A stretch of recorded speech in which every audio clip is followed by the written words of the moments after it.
Baik, Assalamualaikum warahmatullahi wabarakatuh. Kali ini saya akan menjelaskan materi tentang flip-flop yang dipicu oleh clock. Di sini saya akan menjelaskan, clock itu adalah sinyal eksternal, biasanya berupa gelombang kotak dengan frekuensi yang konstan, yang digunakan sebagai pewaktu untuk menyisikan sebuah inverter. Terdapat dua jenis perubahan keadaan flip-flop. Terpicu tepi positif ketika dok berubah naik dari 0 ke 1, dan terpicu tipe tepi negatif ketika clock berubah turun dari 1 ke 0. D flip-flop terpicu tepi positif menyimpan bit data hanya pada tepi kenaikan dari clock. Pada jika flip-flop, terdapat 4 kondisi output. Tidak mengerjakan apa-apa, atau no change, reset, set, dan toggle. Toggle adalah perubahan nilai output menjadi kebalikan nilai semula setiap perubahan siklus clock.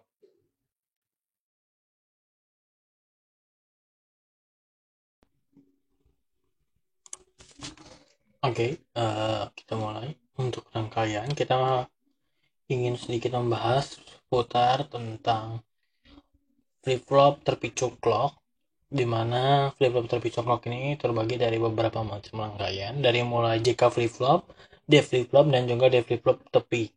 Nah, hal yang kita akan rangkai sekarang ini adalah D flip-flop saja. Sebelumnya, D flip-flop itu adalah suatu modifikasi dari RS flip-flop yang bedanya dalam develop ini adanya inverter atau gerbang logika NOT di rangkaiannya. Nah, tetapi pada kali ini saya ingin membuat rangkaian flip-flop ini tanpa menggunakan inverter. Maka bisa kita coba buat rangkaiannya. Langsung buat. Pertama, jangan lupa kita selalu buat ground. Ini sebagai tempat pemberi daya nantinya, tempat wadah pemberi daya. Lalu kita menggunakan AC voltase untuk memberikan dayanya. Lalu kita berikan terminal. Di sini terminal ini digunakan untuk apa? Kita merepresentasikan bahwasannya D flip-flop ini masih inputannya 0 atau kosong. Nah, terminal ini tidak memberikan dayanya. Jadi kita ibaratkan ini adalah suatu D-nya. Oke. Nah, D flip-flop ini kita menggunakan gerbang logika NAND, di mana kita menggunakan yang seri 7400. Nah, kita butuh menggunakan 4 buah gerbang logika NAND. Kita buat di sini. Ada 4 buah. Oke.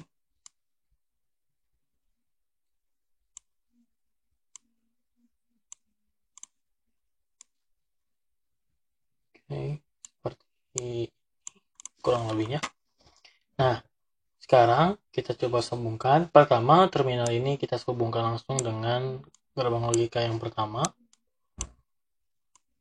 Nah, lalu si voltase ini memberikan 2 buah daya, yaitu ke gerbang logika yang terhubungkan langsung dengan gerbang logika atau D flip-flopnya.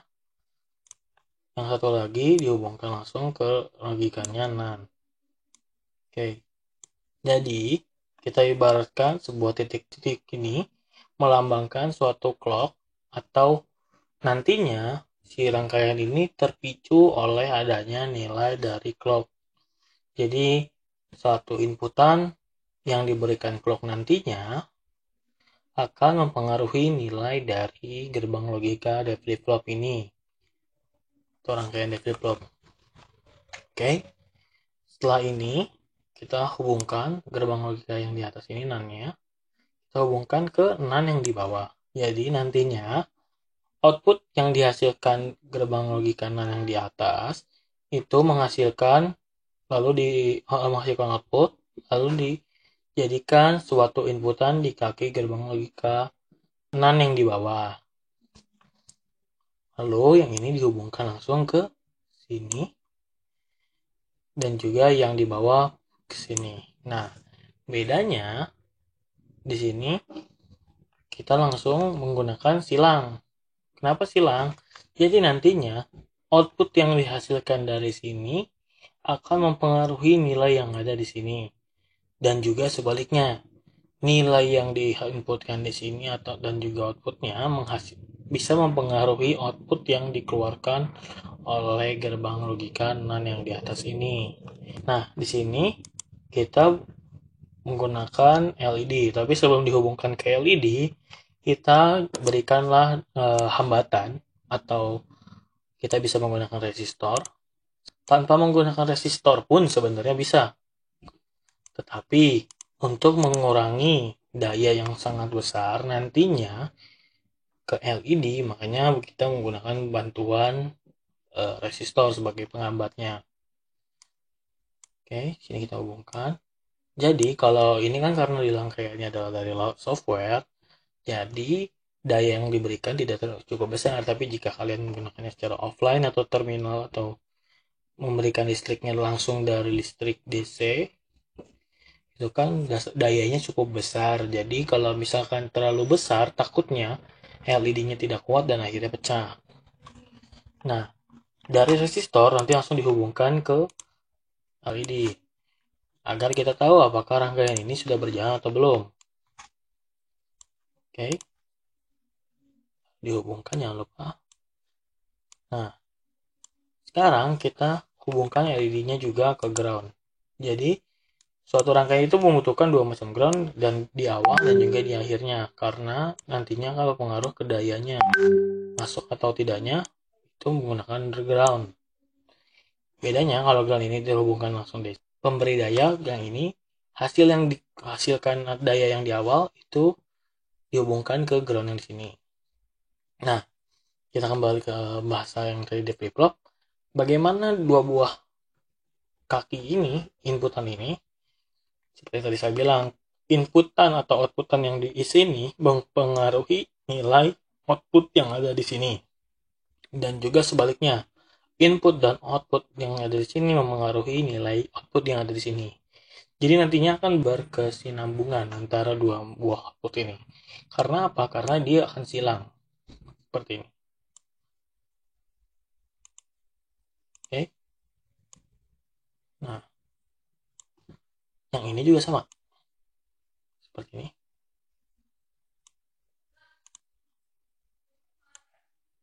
Seperti ini. Hubungkan menyilang seperti ini. Nah, ini yang membuat ini mempengaruhi, karena apapun yang dioutputkan dari sini akan menjadi nilai input di sini dan juga sebaliknya. Oke, kita ibaratkan di sini ini itu adalah nilai D. Agar tidak salah atau tidak keliru apa ini yang sedang kita buat, ini D. Ini juga clocknya. Sini clock. Jadi nanti dayanya dipengaruhi oleh clock ini. Oke, sekarang kita coba jalankan dia lagi ke level biar kita tahu hasilnya. Nah, di sini kita lihat LED-nya menyala. LED yang di bawah itu menyala. Kenapa? Kita saya jelaskan sedikit logikanya. Nah, daya yang diberikan nilai D ini bernilai 0. Dan juga yang tadi saya bilang, karena ini tadinya ada voltasenya atau dayanya, maka inputannya bernilai 1. 1 di sini, 1 akan itu kenapa ini 1 di atas sini sama di bawah sini? Karena tidak ada inverter. Jadi langsung dayanya akan masuk ke logika NAND di sini, dua ini. Nah, kita fokus ke yang bagian atas terlebih dahulu. Nah, di sini 0, 1. Jika di gerbang logika NAND, itu jika nilai inputnya 0, 1, 0, 0, atau 1, 0, maka outputnya nilainya adalah 1. Tapi jika inputnya bernilai 1, 1, maka outputnya bernilai 0. Nah, karena di sini tadi nilainya 0, 1, maka outputnya di sini ada nilainya 1. Nah, kita masukkan ke sini 1. Nah, 1. Nah, di sini kan belum diketahui nih, makanya di sini nilainya silang untuk sementara karena belum berjalan. Nah, nilai 1 yang di sini nilai 1 di sini, itu akan menjadi inputan non yang di bawah. Sementara di sini 1. Nah, 1, maka outputnya bernilai 0. Oke, kita bisa cek di sini. Sini mas berarti kaki sini inputannya adalah 0, sementara kaki di atas itu inputan di bagian awalnya nilainya 1. Nah, karena ini masih disilang, di sini juga silang, kita pilih salah satu. Mau difokus yang di mana terlebih dahulu? Kita fokus yang di atas. Oke. Berarti kita fokus di barisan key dulu, baru key inverse. Oke. Maka di sini outputnya, anggaplah di sini nilainya 0 karena kosong. 1. Berarti outputnya adalah nilainya 1. Nah, nilai 1 ini akan dioper ke bagian bawah. Maka di sini nilainya 1, 0. 1, 0 itu outputnya nilainya 1. Di sini. Nah, bedanya karena tadi kita yang di atas ini kita belum mengetahui ini silangnya berapa, makanya ini hanya 1 saja melalui output yang dari awal. Nah, yang di bawah, karena kita sudah mempunyai 2 macam input, maka output yang di sini akan masuk ke bagian atas, nilainya 1, dan juga ke LED bernilai 1. Makanya LED-nya menyala. Kenapa yang atas tidak nyala? Karena tadi di awal, di sini kakinya 1, dan kaki yang dari sini nilainya 1, 1, outputnya adalah 0. Maka jika nilainya 0, LED akan mati. Nah, bagaimana jika daya di D-nya kita berikan nilai 1 atau diberikan daya? Sekarang kita coba hapus terminal ini, kita berikan yang ada dayanya atau voltasenya. Berikan di sini contoh. Nah, gimana kalau kita jalankan? Nah, di sini justru yang atas yang menyala, yang bawah yang mati.